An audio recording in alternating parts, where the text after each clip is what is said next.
সেটা ইবলিসের তরিকায় কেন আদায় হয়? সেটা টেলিভিশনের নর্তকীর তরিকায় কেন আদায় হয়? সেটা অসভ্য জানোয়ারদের তরিকায় কেন আদায় হয়? সেটা হিন্দুদের তরিকায় কেন আদায় হয়? সেটা টেলিভিশনের নাটক সিনেমার মতো কেন আদায় হয়? লজ্জা থাকা উচিত মুসলমান, হায়া থাকা উচিত, হায়া। যাদের পরিবারে এমন বিয়ে হয় আপনারা বেহায়া, আপনারা বেশরম মানুষ, মিয়া বেশরম লোক, আপনারা বেহায়া লোক, এগুলো বেশরম লোক, এগুলো এদের আত্মমর্যাদা নাই, এদের গায়রত নাই, এদের সম্ভ্রম নাই, এদের মালিকের প্রতি এদের বিশ্বাস নাই, এদের রসুলের প্রতি এদের মহব্বত নাই, এদের দ্বীনের প্রতি এদের আস্থা নাই, এদের কোরআনের উপর এদের ভরসা নাই। শুধু এক বিয়ের অনুষ্ঠানে শুরু থেকে শেষ পর্যন্ত আমরা যা কিছু অ্যাড করছি, যুক্ত করছি, এটা আর এখন কিতাবের সাথে মিলাইলে, কোরআন সুন্নাহর সাথে মিলাইলে আর খুঁজে পাওয়া যাবে না যে এখানে মুসলমানের তরিকাটা কোথায়, এই বিয়াটার মধ্যে ইসলাম কোথায়। এটার ম্যাগনিফাইং গ্লাস দিয়া, আতসী কাচ দিয়া খুঁজলে, অথবা হাই পাওয়ারের টর্চ লাইট দিয়া খুঁজলেও আর টোকায় পাওয়া যায়। কথা বুঝছেন? এই জন্য এত অবাক হওয়ার কিছু নাই। অবাক হবেন কেন? 3 দিন পর্যন্ত বাড়িতে ডেকসেট যারা বাজান বিয়ে বাড়িতে, তারা অবাক হবেন কেন? গায়ে হলুদের অনুষ্ঠান নারী পুরুষ একত্র করে করেন যারা, নাচ গানের আয়োজন ডেকসেট বাজাইয়া, তারা অবাক হবেন কেন? 70,000 টাকা দামের গেট বানান যারা, তারা অবাক হবেন কেন? পুরা বিয়ার সাদা গাড়িটা ছেলের প্রাইভেট কারটাকে ফুল দিয়া, বাহারি রকমের ফুল দিয়া যারা সাজান, তারা অবাক হবেন কেন? এগুলো কোনোটাই তো আল্লাহ থেকে নেন নাই, এগুলো কোনোটাই তো রসুল থেকে নেন নাই, এগুলো কোনোটাই তো মুসলমান থেকে নেন নাই, এগুলো কোনোটাই তো ইসলাম থেকে নেন নাই। পুরা বিয়ার প্যান্ডেলটা নারী পুরুষ বেটা বেডি এক লগে খানা, এটা কি ইসলাম থেকে নেওয়া? কথা বলেন না কেন? ছেলের পক্ষের এবং মেয়ের পক্ষের সবগুলো মহিলা সর্বোচ্চ পাউডার সুনু মাইকা, সবচেয়ে রঙ্গিলা পোশাক পইরা, এরপরে গুড়া, এই বেডিডি, এটা ইসলাম থেকে নেওয়া? ইসলাম থেকে নিচে এটা? পুরা অনুষ্ঠানটা ভিডিও করা ইসলাম থেকে নেওয়া? মেয়েটারে জেনে সাজাইতে আছে, ছেলের পক্ষের, ছেলের সাথের ছেলেগুলো, চাচতো ভাই, খালতো ভাই, মামতো ভাই, ফুফাতো ভাই, এগুলো একটা একটা মোবাইল নিয়ে নিয়ে বারবার ওই বউয়েরে ভিডিও করে আনা, এটা ইসলাম থেকে নেওয়া? মেয়েটাকে জামাইয়ের হাতে তুলে দেওয়ার সময় মেয়ের মা তার সাথে 14 ঘরের বেডি, 13 ঘরের বাবি, 18 কিসিমের মহিলারে একত্র করে ধাক্কা ধাক্কি, জাতাজাতি, ঠেলাঠেলি করিয়া এরপরে ছেলের হাতে তুলে দেওয়া, এটা ইসলাম? কথা বলেন না কেন? এটা ইসলাম? একই হাইয়েস্ট, একই মাইক্রোর মধ্যে বেড়া বেড়ি একত্রে বইয়া বরযাত্রী অথবা কনে যাত্রী হয়ে যাওয়া, ইসলাম এটা? তো কি করছেন? আমরা কি করছি? আমরাও তো সদর বদর করে লাইছি, ঠিক কি না বলেন? আমরাও তো তসনস করে ফেলছি। আমার শায়েখ আল্লামা মুফতি মুশতাকুন নবী সাহেব হযরত দামাত বারাকাতুহুম বলেন, বিয়ে করার সুযোগ পাইছো কেমনে? আল্লাহ তাআলা অনুমতি দিছে এই কারণে। বিয়ে আল্লাহর আদেশ, ফানকিহু মা তাবা লাকুম মিনান নিসা। আল্লাহ তাআলা কোরআনে বলছে তোমরা তোমাদের পছন্দসই নারীদেরকে বিয়ে করো, আল্লাহর আদেশ, এজন্য বিয়ে করতে পারছো। বিয়ে করার কেন সুযোগ পাইছো? রাসূলুল্লাহ সাল্লাল্লাহু আলাইহি সাল্লামের সুন্নাত নবী বলছে এই কারণে সুযোগ পাইছো। আন নিকাহু মিন সুন্নতি, নবী বলছে বিয়ে আমার সুন্নত। ফামান রাগিবা আন সুন্নতি ফালাইসা মিন্নি, আমার সুন্নত থেকে যে বিমুখ হয় সে আমার অন্তর্ভুক্ত নয়। তাহলে রসুল নিজে বললেন এটা আমার সুন্নত, আল্লাহ বললেন এটা আমার আদেশ। তাহলে আল্লাহ আদেশ করলে, নবীর সুন্নত হইলে সেটা ইবাদত হয় না? কথা বলেন না কেন? বিয়ে ইবাদত কিনা? নাকি শুধু প্রবৃত্তির কামনা চাহিদা পূরণ করা এটারই নাম বিয়ে? বিয়ে ইবাদত কিনা? বিয়ে আল্লাহর আদেশ কিনা? বিয়ে রসুলের সুন্নত কিনা? তো যেটা আল্লাহর আদেশ হয়, যেটা নবীর সুন্নত হয়, সেটা শয়তানের তরিকা মতো কেন আদায় হয়? সেটা ইবলিসের তরিকায় কেন আদায় হয়? সেটা টেলিভিশনের নর্তকীর তরিকায় কেন আদায় হয়? সেটা অসভ্য জানোয়ারদের তরিকায় কেন আদায় হয়? সেটা হিন্দুদের তরিকায় কেন আদায় হয়? সেটা টেলিভিশনের নাটক সিনেমার মতো কেন আদায় হয়? লজ্জা থাকা উচিত মুসলমান, হায়া থাকা উচিত, হায়া।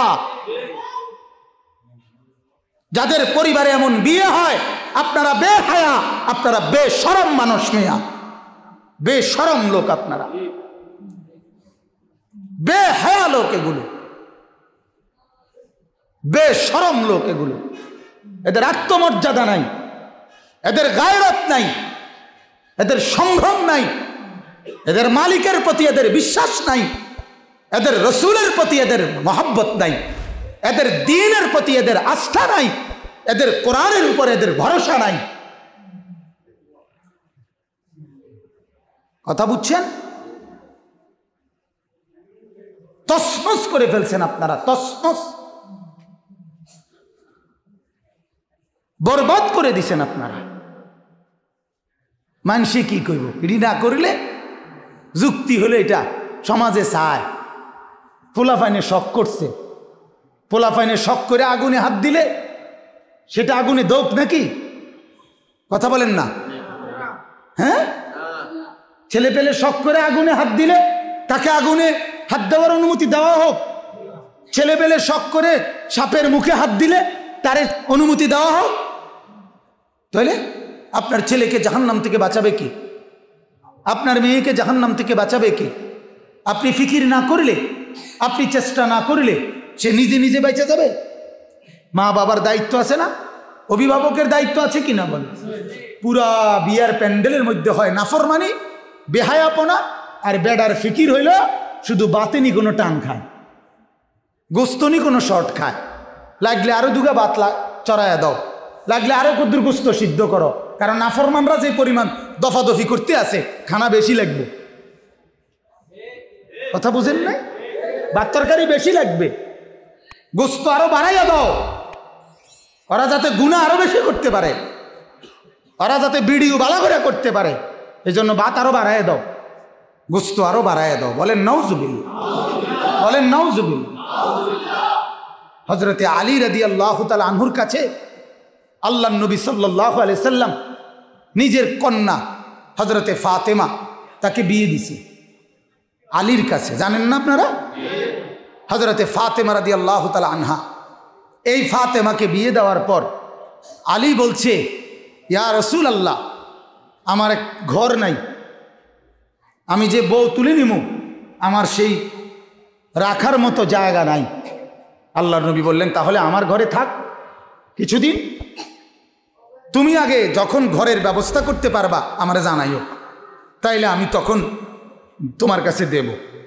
কিছুদিন পর হযরতে আলী আল্লাহর নবী সাল্লাল্লাহু আলাইহি সাল্লামের কাছে একদিন আসরের নামাজের সময় আল্লাহর নবী একদিন বললেন, ইয়া রাসূলুল্লাহ, আমি একটু ছোট্ট ঘর ব্যবস্থা করছি বউ তোলার মতো, তাহলে আপনি যদি একটা টাইম বলে দিতেন আমি আসতাম কিছু লোক নিয়ে, আমাকে ফাতেমাকে তুলে দিতেন, মানে আপনার মেয়েকে, আমার স্ত্রীকে।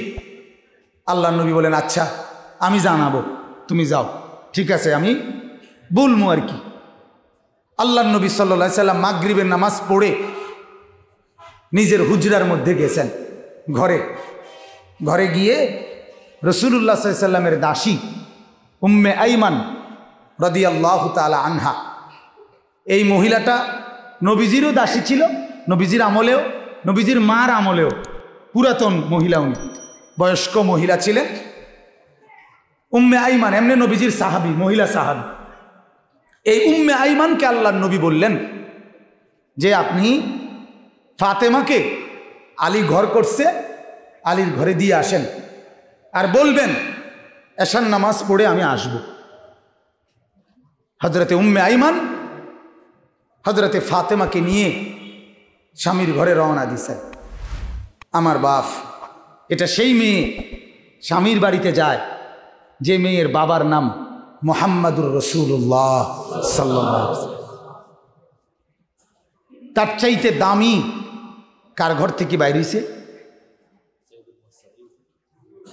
কার ঘর থেকে এর চাইতে দামি মেয়ে বের হইছে বলেন? এই মেয়েটা ছাড়া। এটা সেই মেয়ে যার মা খাদিজাতুল কুবরা রাদিয়াল্লাহু তাআলা আনহা। এটা সেই মেয়ে যার দুলাভাই সাইয়্যিদুনা উসমান ইবনে আফফান, যার স্বামী হতে যাচ্ছে, হয়ে গেছে সাইয়্যিদুনা আলী। যার স্বামী কত বড়, যার দুলাভাই কত বড়, যার বাবা কত শ্রেষ্ঠতম, যার মা কত শ্রেষ্ঠতম, তিনি স্বামীর ঘরে যায় একাকী, একজন দাসীকে সাথে নিয়ে সন্ধ্যার পর। পৃথিবীর কেউ জানে না, মদিনার কারো খবর নাই। মুহাম্মদে আরবির কলিজার টুকরা, আদরের দুলালি স্বামীর ঘরে যায়। অথচ আল্লাহর নবী সাল্লাল্লাহু আলাইহি সাল্লাম বলতেন, আমার শরীরের টুকরা আমার ফাতেমা। আল্লাহর নবী বলেন, আমার সবচেয়ে বেশি চাওয়া ফাতেমার সাথে আমার বিচ্ছেদ যেন কম হয়। এজন্য দুনিয়াতে নবীজি ফাতেমার বিচ্ছেদ সহ্য করতে পারতেন না, কবরে গিয়েও সহ্য করতে পারে নাই।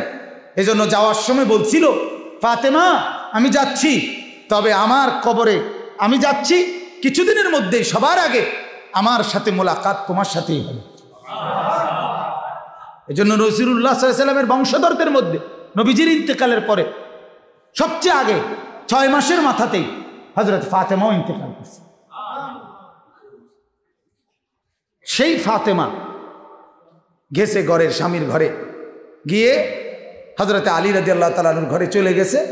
এশার নামাজের পরে আল্লাহর নবী গিয়ে পানি ফুঁ দিছে, দুইজনের গায়ে ছিটাই দিছে, পিঠে মুখে হাত মুছে আদর করে দিছে, খেজুর মুখে দিয়ে চলে আসছে। খালাস খালাস।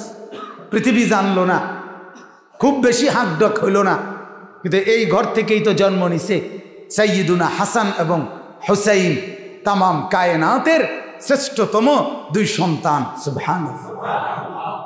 হ্যাঁ, আপনাগো বিউটি, আপনাগো সুইটির ঘরের থেকে কি হইছে আমরা জানি না? হ্যাঁ, আপনাগো বেপর্দার থেকে কি বাইর হইছে আমরা জানি না?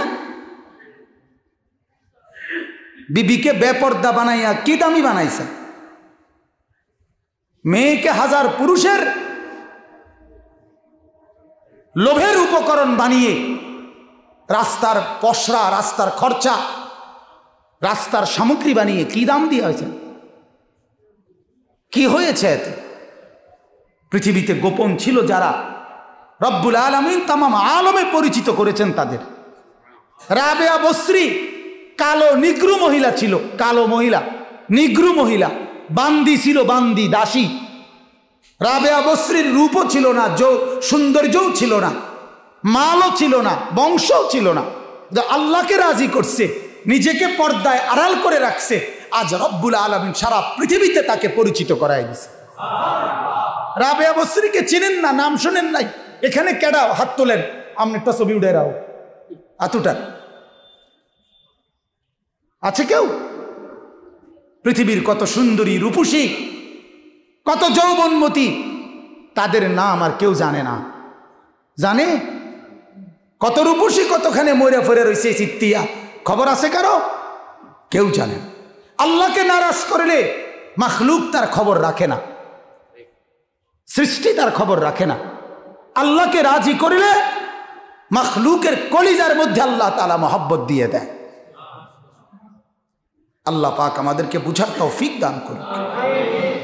তাইলে ভাই, কথা তো এই জন্যই বললাম যে আমরাও তো প্রতিনিয়ত এত আলেম, এত মসজিদ, এত মাদ্রাসা, কোরআন সুন্নাহর এত আলোচনা, এত বয়ান, এত নসিহত, জুম্মার এত বয়ান, চতুর্দিকের এত বয়ান, এত নসিহত, এত কিছুর পরেও মুসলমান আমরা দিন দিন আমাদের এক একটি আমলের মধ্যে শত শত বিদআত, খুরাফাত, কুসংস্কার, বদরসুম, খামখেয়ালি, মনের চাহিদা, শয়তানের অনুসরণ, কাফের মুশরিকদের, বিধর্মীদের অনুসরণ এমনভাবে ঢুকাইছি, এখন আর মূলটা কোথায় এটা খুঁজেই পাওয়া যায়। কথা বুঝছেন?